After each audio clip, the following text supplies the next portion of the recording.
This is Redhead, and this is another episode of I Am So Confused.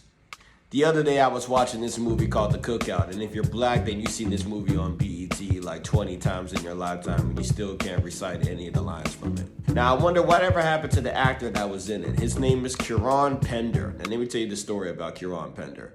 Kieran Pender apparently was a rapper by the name of Storm P out in Queens, New York. He was making a few mixtapes here and there. So, probably slinging them by the C-Town in New York. You know how they used to do it back in the days, like in the late 90s, early 2000s kind of thing. And Bay Lloyd was his producer. And he was also a promoter in the city. He was out hanging out with the biggest rappers around that time, from Remy Ma to 50 Cent to Swizz Beatz. So at some point, Kieran Pender said, hey, listen, I don't like rapping no more. And then we go and try to get into acting. So he moves over to Los Angeles, does a couple projects, and then he landed on one of the biggest movies that anybody could get, and it's called The Cookout.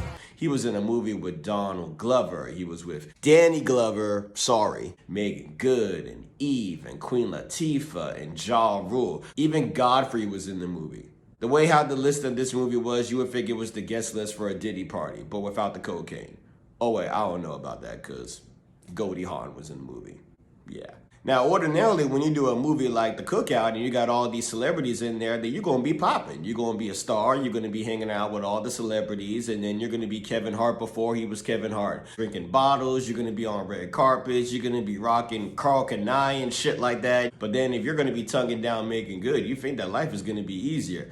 But no, Jonathan Majors, it's not. It's not going to happen like that. Turns out that when he did this movie, he only got $10,000 from it. He even did the sequel and still got $10,000 from it. So he didn't know what to do. He didn't know how to function. So he went on over to the club to go ahead and drown his pain away. And then he met a guy by the name of Brandon Woodard.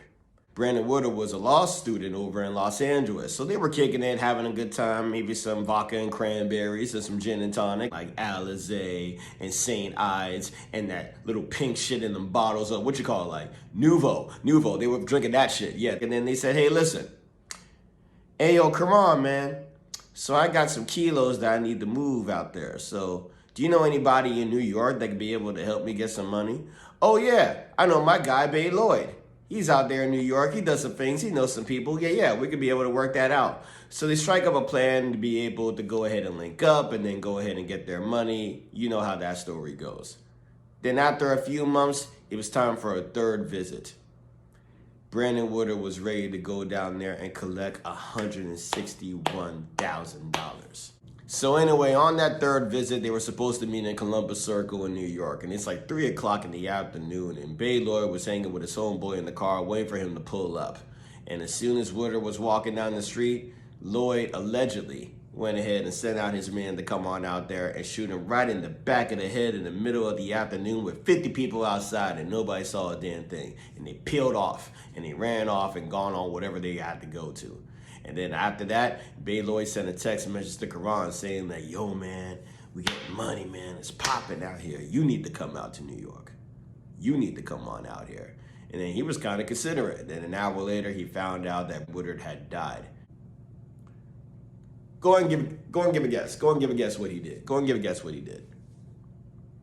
No, tell me. Like tell me what he did. I'm fucking snitching, bro. I'm not built for the jail life. I'm snitching. And while all this crazy ghost power type shit was happening, Karan was working as a middle school teacher teaching American history. So he was out here slanging, doing coke deals while he was over here teaching about Abraham Lincoln and shit like that. While Bay Swag is locked up because even though he allegedly didn't kill anybody, he didn't snitch on who did, so he's locked up for 85 years. And his son is a rapper doing songs with Ice Spice. And while I was doing more research on where Karan actually is at this point, I saw that he only had a Twitter page and he hasn't made a tweet since 2014. So you do the math on what happens to snitches. Yeah. Welcome to another story of I Am So Confused.